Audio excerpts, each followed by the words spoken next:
મિત્રો, આ ગુજરાત છે, જે ગુજરાતમાં દીકરાના દાન દઈ દે એવા મહાપુરુષો થઈ ગયા છે. વીર દેવાય તાપા બોદર જેવા મહાપુરુષો થયા જેને દીકરાના દાન દઈ દીધા.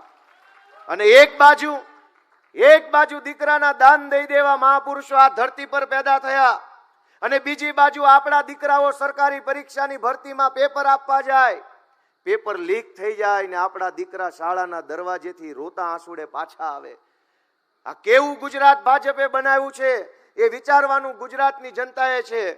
દોસ્તો, આપણા આત્માને પ્રશ્ન પૂછો કે આપણા દીકરા દીકરીઓ માટે આ ગુજરાતમાં રોજગારની વ્યવસ્થા કેમ નથી?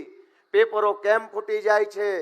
કેમ આ ગુજરાતના નાના માણસને સરકારી તંત્ર ડરાવે દબાવે છે? મિત્રો, આપણે આગેવાની લેવાની છે. આ હોલમાં બેઠેલા આમ આદમી પાર્ટીના સૌ કાર્યકર્તાઓએ આગેવાની લેવાની છે.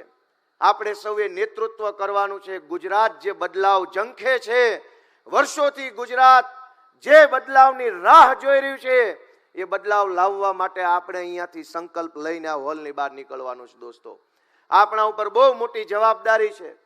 ગુજરાતે આપણને બહુ મોટી જવાબદારી વિસાવદરથી સોંપી છે કે કોંગ્રેસ વાળાનું કાંઈ કામ નથી, હવે તો આ હાવણા વાળા જ હરખું કરશે, એવી જવાબદારી આપણને ગુજરાતની જનતાએ સોંપી છે.